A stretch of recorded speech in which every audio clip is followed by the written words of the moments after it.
Welcome, folks, to another episode of the Comic Chronicle podcast. I'm your guys' host, Dakota Morgan, coming to you from Phoenix, Arizona. Today we have on the show a very cool guest, one whose work I've followed for a long time, a very long time, and God, I love to do so much. He's such a cool dude. Jensen is on the show. Van and I talk about Flash and Green Lantern, of course, but we also talk about writing and inspiration a little bit too. And of course, animals, because, of course, with me, and there's always going to end up talking about that, or dinosaurs sooner or later down on the show. But we talk about so many fun things that, and motivation, I think, is right as people in the arts may appreciate. So if you're in the art business, whether you're an artist, writer, filmmaker, whatever it is, I think you're going to learn a lot from the episode, from the discussions we have. Make sure you guys subscribe, though, to the podcast on Apple Podcasts, Stitcher, Spotify, or Podbean.com, or wherever you're listening to the show. I'm on social media, too, if you want to keep in track with all the adventures I do and the show itself, at Dakota Morgan3 on Twitter, Instagram at Dakota_Morgan97, and on YouTube, Dakota Morgan, if you want to catch all the stuff I do with video games, science shows, and more. And if you want to catch me live, raw, and uncut, I'm now on Twitch for when I do video games, all types of games. That's CodaRex97. You guys all rock, and without further ado, though, I'll stop my rambling and get into this really cool episode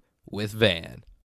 And yes, we are good. Now, Van, good man, I like to say this to everyone who comes on the show. Welcome to the podcast, good man. It's actually a huge honor to have you here. Well, thank you. I appreciate it. It's an honor to be asked to join. Of course. Dude, it took a lot of work, though. I know between both of our schedules, I think people don't realize, when you work in comic books and then you also, try to have a life, things get really crazy. Yeah, it's sort of always a lot, not to mention, the whole global pandemic thing that doesn't make life any easier. That's 100% true. It kind of inhibits a little bit, It's slowly starting to, I think it's slowly getting a little bit of more leeway, but it's still a pain in the ass. Yeah, we're getting through it. Yeah. But yeah, we eventually made it work and got you on here. Now, I know some people will be like, oh, just talk about comics and jazz like that. I wanted to ask you a fun question, though, is how are the baby birds doing? Because I've seen you on your Twitter feed. Yeah, we every year we have, and I think that they're finches that come and build a nest in, I just have some ferns hanging on the front porch. And so every year these birds come and build a new nest in the ferns. And I forget about it, right? Because I have to water these plants pretty regularly. Yeah. And so there always comes a point that I'll go and just go to water my fern, and then all of a sudden it's birds shooting out of it and all of these little chirps as the chicks are why are you pouring water on me? Yeah, he's trying to kill us. What is going on here? So this time we found out when there were just there are 5 eggs in there, and now let's see, last night was the last time we looked, and we had 4 of the eggs had hatched, so probably all 5 by now, but they're looking strong, they're looking good. It's they're basically little fuzzy aliens at this point, so not quite ready to get up and flying. But yeah, I don't know, I grew up in the country, so any semblance of wildlife or nature that we can have, I'm all for it. Oh, I feel you. I relate a lot. Not to the country part. I grew up in Midwestern Illinois, so yeah. But what country are you talking about? Because I know people say I grew up in the country, and it could be Alabama or Texas or what? Yeah. Every state has its rural stretches. So so for me, home is Western Nebraska. Ooh. And my hometown is a place called Llewellyn, and it is, I'm going to say the population now is 250 people maybe. That's straight up country. That is 100% as country as it can get. If you don't push that 500 on the pop, that's definition of a small town. Yeah, it is teeny tiny. And we grew up even a couple of miles outside of town, and my parents are still there, and Yeah, I mean, it's like the combination of like a place is really hard to grow up in because there's just, there's just not much stuff. Yeah. And also like I don't know. I was into movies and comic books and reading, and through my family had some exposure to some more interesting things. And then I don't know, like everyone around me, all the kids I grew up with, they just liked, it was like working on the farm and sports was kind of it.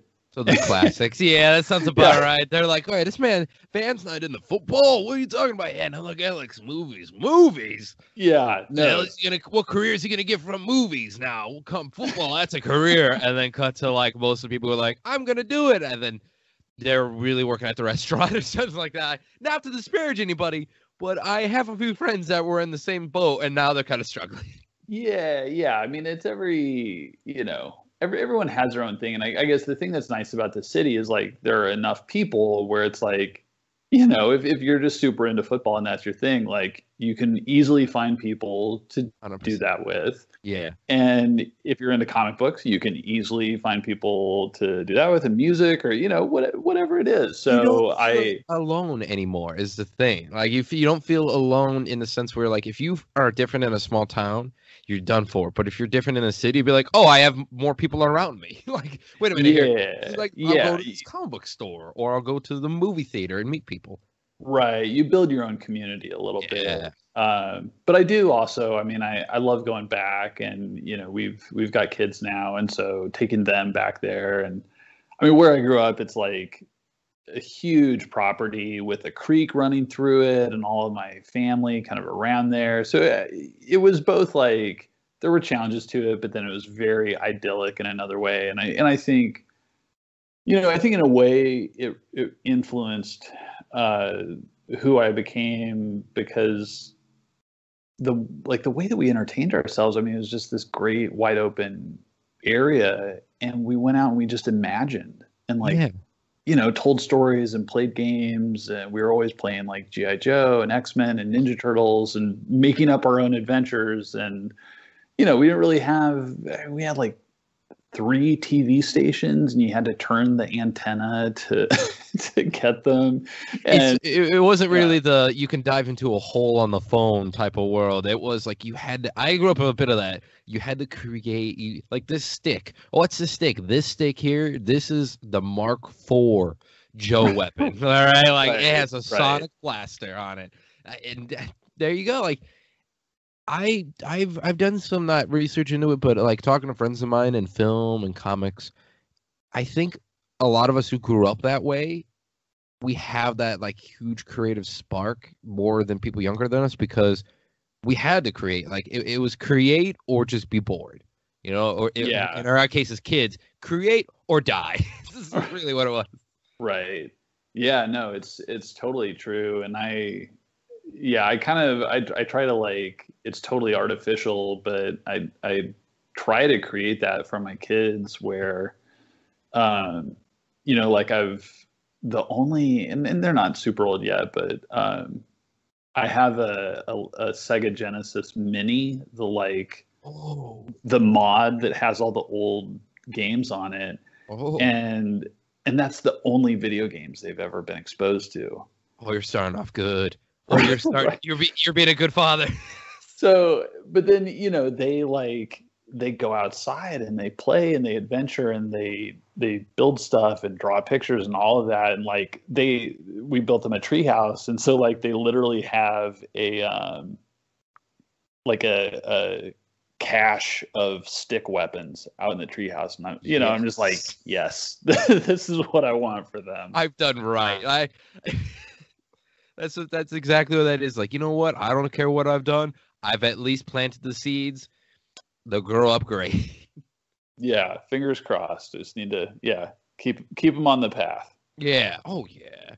I mean, it seems like you're a builder too. Like, we know you're a writer, but it seems like you're a builder, because it says you built a tree house, and then I saw you built an owl house or something along those lines, if I remember seeing the Twitter right. So it seems like you're building a lot. Like, it doesn't seem like country left you at all. I might have brought a little of the country with me. Yeah. Yeah, I don't know. I mean, my grandpa built houses, and all my uncles built houses, and so I grew up like helping them, and I've done a lot of habitat builds, and yeah, I don't know. I mean, it's nice to get out and do stuff that's not looking at a screen. I Is feel that. it's kind Yeah. of No, a yeah. big thing.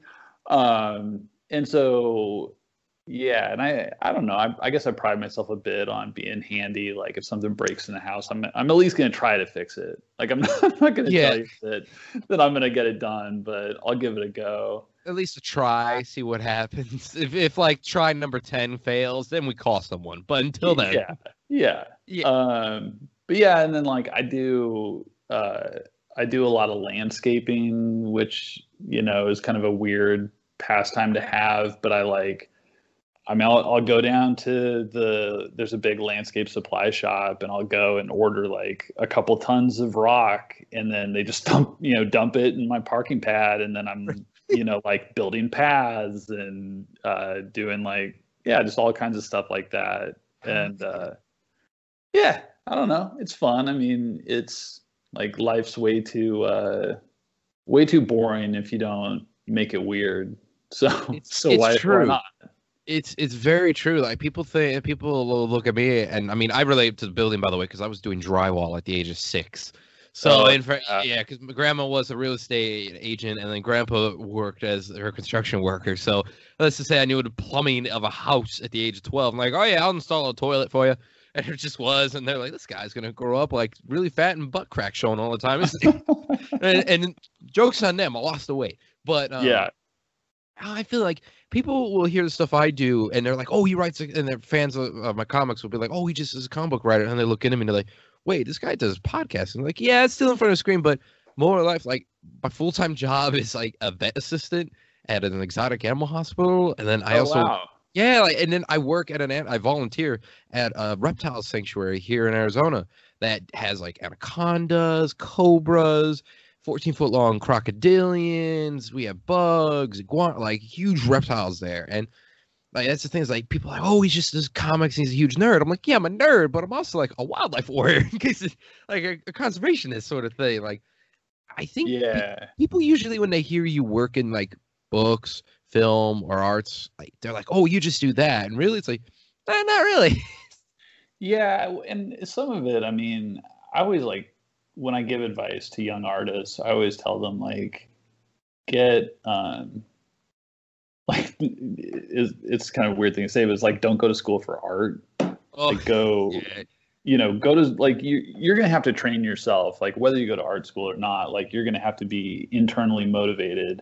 And so like you're not gonna make any money creating for a very long time. And even once you start making money, it's really inconsistent. So, it's like go and get some skill in something that you can do that's something different, and then fill some of your time with that, and then just know that you're going to have to make do on the side and build yourself up as an artist. But I mean, it makes you more interesting as a person, I think, to have. Yeah. It's like what are you going to write about if you spend 100% of your time locked up in your your apartment or your house writing? Like you got to get out and experience the world. I mean, for you, I mean, I can't imagine the stuff that you see both like with the animals, but also the people that come in. Like that's given you a very clean line into some weird sociology. Oh, 100%. Oh, Van, there's stories that I'll say off record, but I won't say on record. Some I won't say on record, but like it definitely you see the all types of folks. Like I did stuff for the Air Force when I was a kid too, or a teenager, I guess I should say, with search and rescue missions and whatnot, with working with them. I've seen a lot of different types of people. So people are like, oh, you write good characters. I'm like, yeah, I've seen a lot of aspects of life. Yeah. Literally, it's like you see a little bit of everything, and I'm with you on that. I'm really with you on saying that you can't really write or draw or create when you're locked up, because if you do that side thing, like I think working with animals over the years and doing everything I've done, it's like really inspired me a lot. And I think it's a whole inspiration thing, because you can like be stuck in this hole. Say you're like trying to figure out how you want a character to look, and then you're like stuck in this hole, but then you go out and maybe you meet somebody, or maybe you go out and you see a certain like incident happen. I don't know, a fight or something like that. You never know. And then, or you see a certain animal, then you're like, oh, I got it. And it just breaks you through. Like, I think the real world inspires artists a lot more than people give credit to, almost. Yeah, well, I mean, I try to only ever speak for myself, but it definitely inspires me. And yeah, I don't know how I would even approach writing without having that grounding. I've seen people try it, though. I have seen Yeah. people try. It's very, you can tell, but I've seen people try. Yeah, I mean, you can take any, like there's this old thing that I fall back on a lot, and it was I think there's the whole suspension of disbelief thing, like that notion. It goes back to Wordsworth, the writer, the famous British writer, and he came about in this time where everything was extremely realistic, and there was no like weird genre elements, and he pushed back against that, and he was like, no, like you can write with weird genre elements, but you just need to create something that is emotionally real. And when you have emotionally real characters, that's when your audience will suspend their disbelief. And so it was like less about the audience being willing to accept weird stuff, and more about the responsibility on the writer for creating like, believable emotions.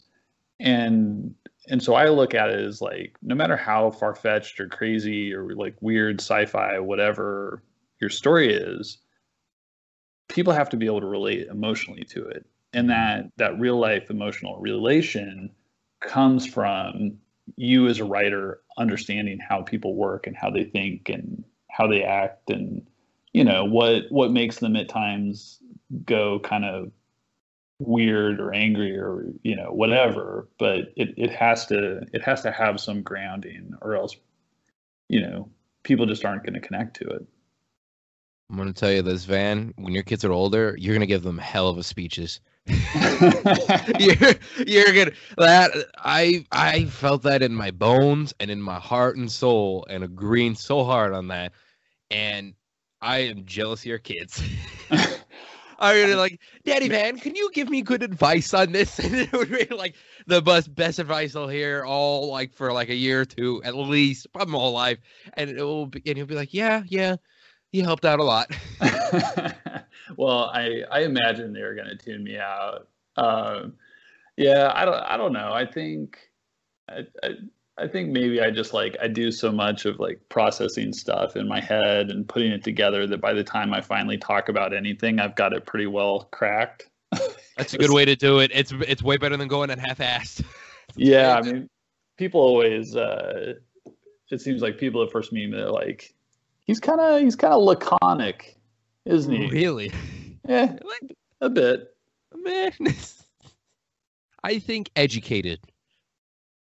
I'll take that. Yeah. Although, bachelor's degree. I'm not repping too much here. Hey, life educated, Van. There we go. Yeah.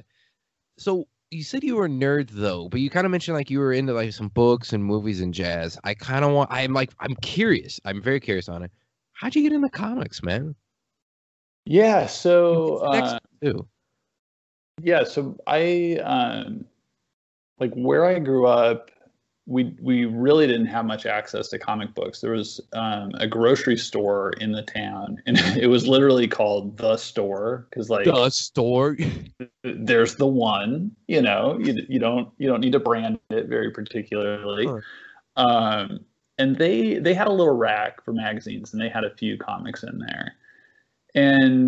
But I think the reason I started reading them was I had a cousin who lived overseas, and he was by a military base. And so he could go and like, they had this shop that had American comics, and he could get them for super cheap. And then he would come back and visit. And so I was like 3 or 4.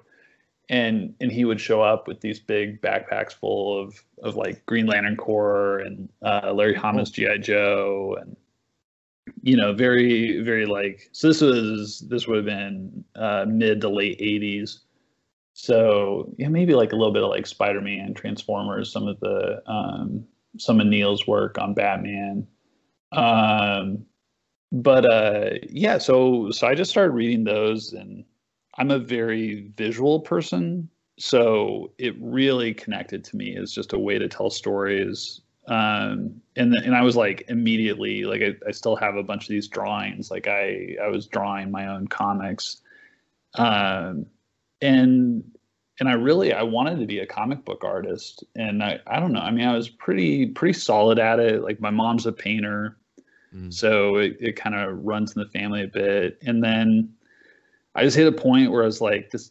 I mean, I had never been around anyone that actually made comic books, so it's not like I ever had anything that was like, oh, this is a thing that you can actually do. Yeah, you were like, I think only celebrities can do this, or very like 1% of the population can do this. Like, is that actually possible? I don't know. I'd probably not. Yeah, I mean, like I never went to a convention, and none of that. So yeah, so I was like, well, whatever. That's like a mythical thing that I can't actually pursue. So I went into journalism, and did that. Ended up in newspapers, and then I was working at I still read comic books, and even like college, and then after college started to read a lot more, and kind of filling in some of the missing gaps of stuff that I hadn't seen when I was younger, because I just like had very limited amounts of stuff that I could read. So then I was at this newspaper in Arkansas, and I was working with this guy named Dustin Higgins, and who's an illustrator, and he did a sketch one day of like a bad Pinocchio character. Yes. And then my wife and I moved to Atlanta, and then we had been here for a while, and Dusty called me up and was like, oh, hey, like, what do you think about making Pinocchio Vampire Slayer as a comic? And I was just like, hey folks, Dakota here, giving you guys a little bit of an ad break, but something really, really cool though. I swear to God. I have a new store, to say the least, here, and it's called DakotaMorgan.store. It's a new Teespring store that we have going on here, where if you like this show, we have the Man of Steel-esque logo, to say the least, here, the Comic Chronicle podcast logo on some shirts, some mugs, some tote bags, but we also have some really other cool stuff on the Teespring store. That is, of course, we have video games, our therapy, design, like little digital heart logo that we have on there, Blockbuster Kid, a little riff on the Blockbuster logo on there, show that you're a Blockbuster Kid with the Blockbuster Kid logo shirt. We also have fun designs on there that are dinosaur-esque. Well, they're dinosaurs, but mixed with modern animals, such as our Tricera cow and the Oviraptor mixed with a blue and yellow macaw, to say the least, here, with a little bit of tropical flowers with it, and much more stuff on there. Of course, you guys can get all these designs on mugs, travel mugs, stickers, tote bags, t-shirts, and I think a little bit more too, but you guys are going to have to check that out here. That is DakotaMorgan.store. And it'll take you straight to the Teespring store. And of course, they are very affordable for you guys, because I know times are tough. So they are definitely affordable for all those nerd fans out there. But wear your freak flag high, whether it's with comics, video games, a throwback to good times, or better times to say the least, or paleo with some dinosaurs, and that'll make things pretty cute. Of course, so we have women and men shirts available as well too. Thanks everybody. You all rock. Remember, DakotaMorgan.store. Now, back to the show. That sounds like, I'm going to be honest, that sounds really stupid, dude. Like, that sounds like a terrible idea. You give it a second thought, and you're like, wait, Pinocchio Vampire Slayer, that sounds cool. No, wait, that won't work. Get the hell out of here. And the thing that sold me on it eventually, I went back and looked at the original Pinocchio story, which was written in the 1880s, and it's just like super weird. Like it's a bit dark, but it's not even that it's dark. It's just straight up weird. And in the weirdness of it, I was like, oh, I really like this. Like there's some kind of like big unexplained stuff with it. So, I said, sure. And we made a 10-page comic, and I went to my very first comic book convention, which was Heroes Con in Charlotte, North Carolina. And this would have been 2008. And I had like 10 copies of this thing and handed a few of them around. And one of them started getting passed around from like creator to creator to creator until Mark Waid ended up with a copy of it. Oh. And like I don't know anyone. No one knows me. Like this is totally happening, unbeknownst to me. And so then all of a sudden, like I'm walking around, and I had met this one writer, and I hear him yelling at me, and I turn around, and he's standing with Mark Waid, and he points at me. He's like, "That's the Pinocchio guy." Oh shit! And I think that it was. I'm trying to think. There was someone else with Mark, and I'm trying to. It was an artist, and I can't remember, but it was a bunch of heavy hitters, and Mark like just like erupts. He's like, "Hey, you get over here!" I'm like, "What the hell is going on?" So you get kind of scared, like, "Oh, this is gonna kick my ass!" Like, what's going on here?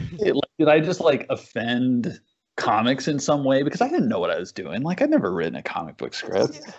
And Mark pulls me aside, and he's like, who the hell are you? And I'm like, oh, like, this is me, like, whatever. And he's like, how did you make this? Like, this is so good. And I'm like, wait, what? And he's like, this is like excellent. Like, you have to do this. Like, you have to be a comic book writer. And I was like, oh, okay. And then he just laid out, he's like, this is the publisher you go to, tell them I sent you, and then you like get this book out, and then just keep making stuff and keep building yourself up, and like you'll be a comic book writer, I guarantee it. And everything went like exactly according to the way he said. I mean, it's Mark Waid. like you had like the best coach in your corner there. Yeah. Like, he just coming back. I'd be scared. I honestly, like, I don't get scared that much anymore. I really don't. But when you get bit by a few different big ass things in life, but I look at it and I'd be like, oh my god, this is it. Like I'm never gonna work again in this field. Like I did this as fun, and now I'm in trouble. Like, and then you basically had the best coach you could get, other than probably having Stan Lee in your back corner there, and then coming around and being, hey, do this and you will succeed. And obviously it's worked out very well. Yeah. I mean, it was a real, I don't know, you always, like in a creative career, you work your hardest and do your best and all that stuff. And it's still like a ton of it comes down to luck. Yeah. And so, like I'll say, like I've had a stretch of about like 4 years where it was just like, man, like nothing worked out. All this stuff fell apart, like, on and on and on. It's just like, what is going on? And anytime that I wanted to be like self-pitying about it, I just had to think back to like, well, yeah, but I also like had this one masterstroke of luck that built my entire career. So, you take the good luck with the bad. Like it doesn't mean I'm any better or worse because of it. You just like, you got to be ready to take advantage of good luck when it comes. But yeah, it definitely, it was something that really, really broke my way. Man, I mean, well, that kind of goes back to the inspiration we were talking about too, in a way that I think everybody thinks it's always 24/7, the dominoes are falling, but there's oftentimes some good space in between. And I think, like you said, you had the 4 years, like I've had mine a little bit too. Like you got to look, I think people always be like, I'm in a lull. I have people message me and stuff like that, fans of the show and fans of books and shit. And they're like, oh, I'm in a lull. What do I do? And it goes kind of what you're saying there, looking back at it. you got to look back at the stuff you've done, and then you got to always keep trying. I mean, shit, it goes back to what you said in the beginning. Like, when you're in the arts in the beginning here, you're not going to make that much money in the beginning for a while. And it's true. There was when I did stuff in film before COVID happened, we had, and I had all shut down for a while. Like, I've done stuff in feature films and jazz like that. Like, people are like, oh, how, like, in between gigs, if I would do something, like, because I do crew stuff. I use my building techniques to help build sets, props, costumes, stuff like that. And every now and then do an acting thing. And they're like, well, what keeps you going? I'm like, well, the fact is I got to have a fun conversation with Greg Grumberg from Heroes and like a billion other things on a film set one day when we were talking after we shot a scene together. That keeps me going a little bit. Yeah, absolutely. Oh. Yeah, and it is. It's like it's like anything. There's a lot of it that's a slog. There's a lot of it that's really hard. But I mean, yeah, and you want to talk about a slog, like a film set. Oh man, people think that's some glamorous stuff, but then you get in, it's like, no, this is the most boring thing you will ever do in your life. It gets rough. Yeah, it's either high intensity pain and suffering, and then with a little bit of fun, or it's kind of boring. Yeah. I mean, I worked on in the AD department on the second season of Stranger Things. Wow. Yeah, I started directing just a little bit here and there a few years back, and so I've done like some short films and some music videos, and just had a buddy who was on it, and he invited me to come and check it out. And then it was just like, oh, we can't have visitors, but can I hire you? And then you don't really have to work. And I was like, well, dude, if you hire me, like I'm gonna work. So I finished out season 2, and there's a big sequence that's like the big end of year dance at the middle school. Yeah. And that's what we were shooting. And it was just like, it looks cool on the screen, but you don't think about the fact that like every time you shift the camera, you have to move 200 extras and a whole bunch of equipment around a gym. Yeah. And there's always the fun little secret that I tell people about, and they say, oh my God, it looks so great on the camera. I'm like, yeah, in reality, if you're there, it looks like shit, and you don't think it looks good at all. And nobody thinks it looks good except for the gaffer or a couple people, or everyone looking at a monitor. If you're not looking at a monitor, you're like, this looks like hell. Why do we have this light over here? Why are we bouncing this light over here? Like, this isn't going to work. Like, oh my God, like this looks rough. Like, and it's a whole thing. Yeah. Oh shit. Yeah. Comics, at least, it's just like, it's a smaller group of people doing down in the trenches together. But yeah, there are definitely those same moments of like, this might not be any good. I don't know. Yeah, that's when your head gets in a little bit too much, and you're just like, yeah, I don't know exactly what you said. Like, I don't think this is good. Like, well, the fans gonna like it. Like, man, what have I been doing with my life? Wait a minute here. Yeah, like, the writer Matt Kent. Yes. Yeah, writer and artist, I should say. So Matt and I have been friends since way back, and there was one time that we went to a convention together, and then we were like headed back to where we were staying, and it was a pretty big group of us. I can't remember if Jeff Lemire was in that group, but there's a bunch of like the people that came up through Top Shelf, and we were like talking, and then it was like all of a sudden the energy kind of like ebbed a little bit, and Matt was just like, do you guys ever just stop and wonder, like, what am I doing with my life? And we all just started laughing, because it's like, yes, of course, yes, like we all have some real serious existential questions about the validity of spending all this time and effort to make comic books and the struggle to make a living at it. Like, yeah absolutely. We've had it. Now, somebody get this man a beer. Like, hold on. Yeah. Oh shit. Yeah, that hits. It's like people who, I would say there's people who understand like kind of what we do, and then people who understand in like different professions a little bit too. But then other folks who kind of don't have an understanding of that will hear it. Like, somebody probably heard that and they're like, oh God, is he okay? He must be so depressed. Like, nah, it's just a regular life. we just power through. It's a daily thing. Yeah, for sure. Like, let's just say we have long showers.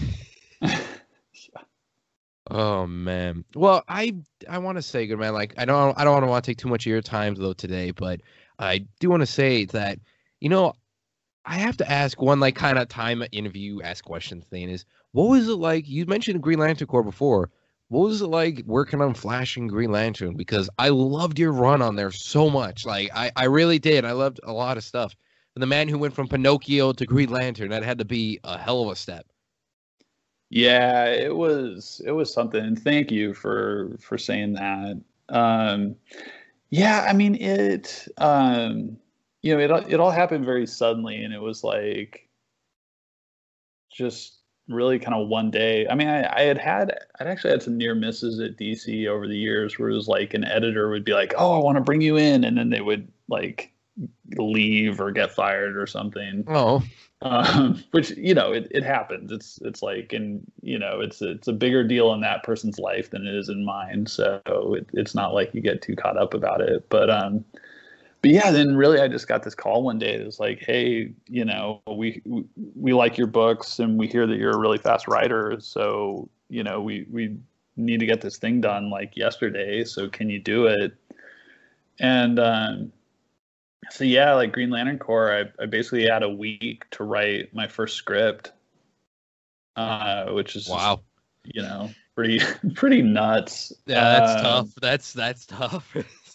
Yeah, and I had never written, like literally never written a single issue script, so I had to figure that out. And it's like 7,000 characters and all this stuff. So, but yeah, I mean, I kind of just charged into it, and I think really the thing that with both of those runs that kind of helped me out is I'm big on just doing the research, and so I just did a lot of reading of past issues, and I also looked around and saw like what are the things that fans talk about online, and not that it's like, oh, I'm just going to give them like spoon feed them what they want, but more like see the way that they emotionally feel about the characters and what resonates and what doesn't, and then see what I can explore.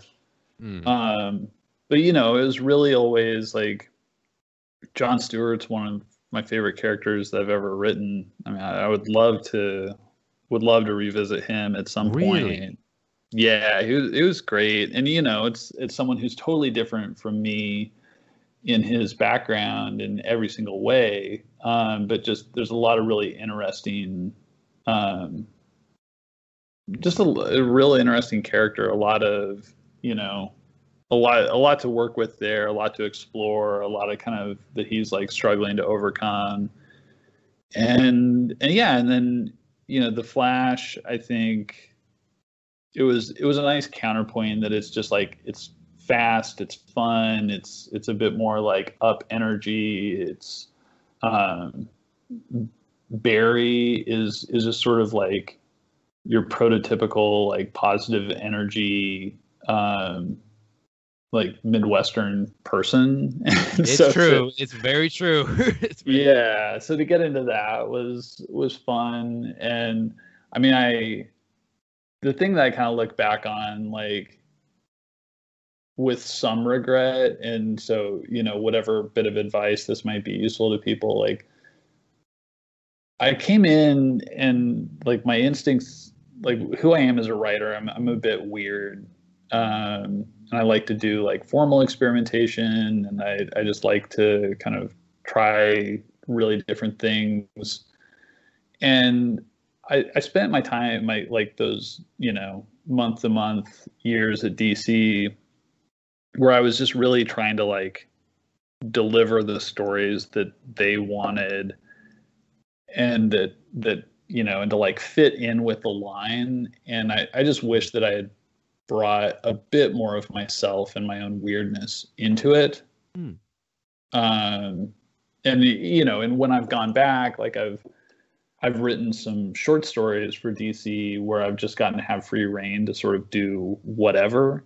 And I came back and I was like, all right, like I'm just going to do, really strange, really experimentative stuff. And everyone has very much responded to that stuff so far and is like, oh, okay, like this is what I should have been doing all along. Like I get that now. Be more of you in a sense, or add more of you into what you're working on. Yeah, that's really exactly it. And I think I think that I was so caught up in like, oh, I'm working for them and this is their stuff, and but I think that really those companies, like that's what helps them do well, is when they bring you in and you're able to like take this very familiar thing and reflect it in a way that it hasn't been reflected before. It's true. It's true. I mean, that's why there's always new writers going on, and why I hate to say switching out, but people will do it for years, and then new writers and artists come on board and such like too. I mean, that's why we love different series. Like, I got a couple that are the same in a way for comics and books that I read, but then like we love a variety of different things that we love. Yeah, absolutely. And I mean, you look at like, I don't read a ton of what's currently out. Just having young kids will do that, but like something like Immortal Hulk, right? That's a series that it's totally in continuity with everything that's ever come before, but is also completely unlike anything that's ever been done with the Hulk, and is just an incredible artistic success, I think, because of the risks that it takes and the way that it does something new. Or like Tom King's Vision series. Yeah, that one definitely too.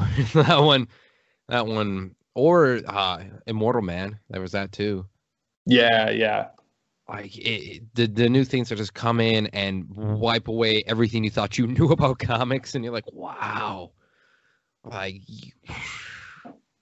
hey folks, Dakota here with a little bit of an ad break, but this is one you definitely want to listen to if you guys are a comic fan, which you are if you're listening to the show. You guys like comics and you like reading them in person. Well, let me tell you, go to Drawn the Comics in Glendale, Arizona. This is not just a hype thing for this ad. Let me tell you, I've been going there for years. I've had Cam Brown on the show all the time. Such a good guy. It's such a good community. Everyone who works there, they know you. You get your box number. You get your thing. You get all you need to do there. You get your collectible toys, car, whatever it may be.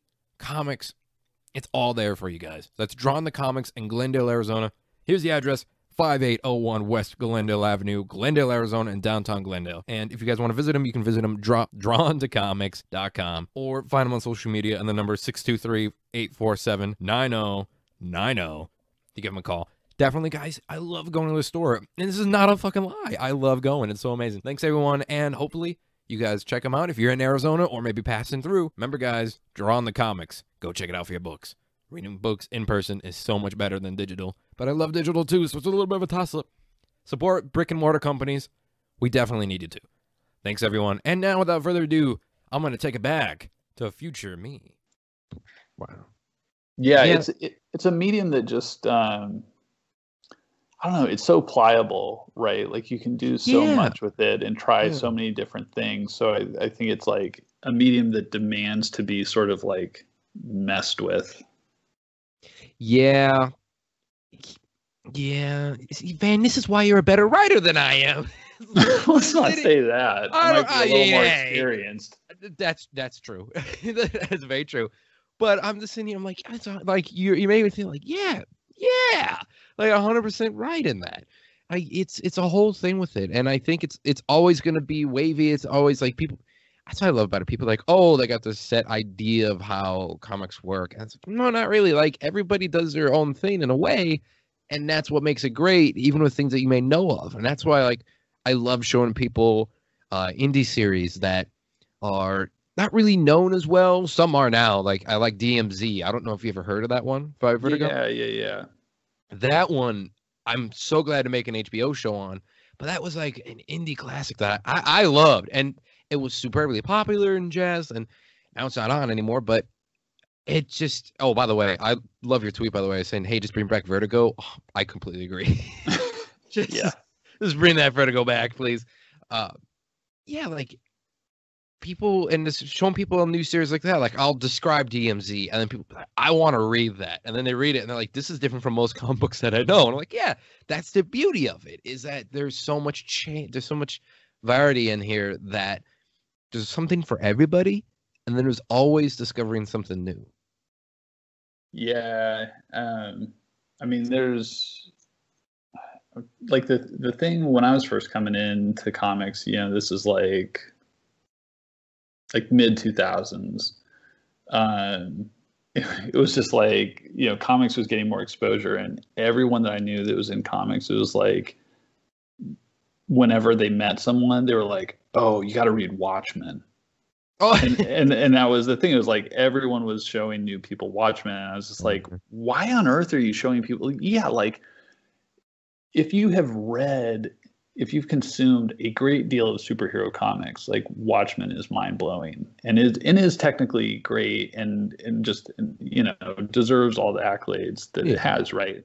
But if you're someone who has not read comics, like what a slog and what a like weird, unenjoyable thing. Like if you don't have the foundation of all of the stuff that it builds upon. And I remember there's a Drawn and Quarterly book called Aya, AYA, that's it's just this like slice of life story about this girl growing up in Kenya. And it's really, really nicely illustrated. And yeah, just a great book. I think those D&Q, there's a chance that it's first second. Hopefully I didn't get that wrong. Anyway, my memory, the fans will let us know. Yeah, my memory used to be a little bit better. Anyway, regardless, my mom went to college in Kenya, and so when I was getting more into comics, I gave my mom a copy of that, and she was just like, "Wait, this is like a story about people that I know, essentially," and it really, really resonated with her. And I think she connected with it. But like my mom would hate Watchmen so much because it just wouldn't, it wouldn't make sense to her. Like all this stuff that you and I get that's really enjoyable would not be there for her. Yeah, and that's correct. Like there's a thing about it that you have to have a base of a fan. Like people like if you don't know Batman and then you give him Dark Knight Returns, okay, well then you don't really know what's going on. Like you don't really have an idea of it. Like I remember once that reminded me of a thing. I don't know if I ever told this on the show. It was my grandmother on my dad's side of the family. She likes comic book stuff and whatnot too, but she never read a comic. She's like, I don't know. Like I love the shows, I love the movie. Like she knows Batman villains from Gotham. Like she's like, I know who Ra's al Ghul is, and she says Ra's. I'm like, oh my god, I've taught her well. And so she's like, and I got I bought it once, was the Spider-Man. I don't remember the issue number, and people are gonna kill me for it, but it was the 9/11 tribute issue, right? And I told her that I picked it up, and she's like, oh, can you bring it to me? And can I read that? I'm like, sure. And so I don't know, out of all the books, I guess, but brought it to her, and I got somewhere of a picture of her reading it, and it was like a brain blast moment where she was like, I understand where comics can go now, and I can understand how they are. And I was like, really? From that? She's like, yes, because this is a thing that I experienced, a real world thing, and they put it in here and did such a good job with it. Like if comics can do this, then they can do anything. I'm like, well, my grandmother got it. Yeah, that's awesome. Oh man, she's still a big, huge comic book lover too. It's the best. Oh man. But yeah, man, like I think it's a beautiful medium. I really do. And even if I don't ever make that much money in it, then I'll still be working in comics. I think working with animals gives me my own sense of reward. But yeah. But what are you up to now, though, Van? Like before I let you go, what are you working on now that maybe people can go check out? Yeah. I guess I had 2 books that came out like right before the pandemic. And so it's been weird that I had like everyone, I had my 2020 plans, right? So we all did. Yep. And so in a way, those kind of still feel new, and that I haven't really gotten to promote them that much. But the second adaptation of the James Bond novels for Dynamite, that had just come out, Live and Let Die. And that it's I don't know, that's been a fun series to get going. I did the first 2, and then I'm not going to be doing any more of those. But it was like getting to work with the James Bond, like the Ian Fleming estate and all of that. It was pretty fun. And then I have a graphic novel with Gallery 13, which is a Simon & Schuster imprint, that's called 2TWO Dead. It's based on a true crime, like a historic true crime that I came across while I was a newspaper police reporter. And it's interesting. I started working on it 10 years ago, and it's really about race and policing, and how damaging a bad cop can be. And unfortunately, like, it just becomes more and more timely as the years go on. But yeah, so that's out there. And then right now I'm working on a series for Aftershock that has not been announced yet, so I can't talk too much about that. Valid.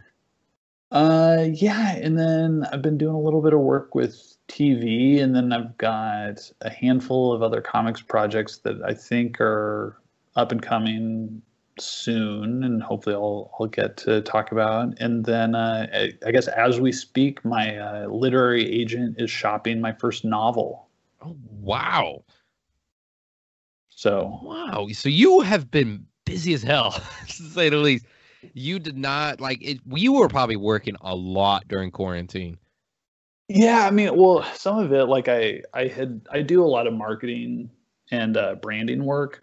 Okay. And so I had just taken on a job, a pretty big job, right before the pandemic, and then it ended up that I spent a lot of the pandemic doing crisis communications, because they were like, we desperately need help. Oh wow. And I got pulled into that world, and yeah, and so I kind of had a busy pandemic between just like watching the kids and dealing with that work, and then just squeezing in writing when and where I can. But yeah, I've kind of shifted life a bit more now to where I have quite a bit more writing time, which is good. I tend to write really fast, so it's a bit tricky that, like, I don't, if I have like a couple hours a day, for me, that's more than enough.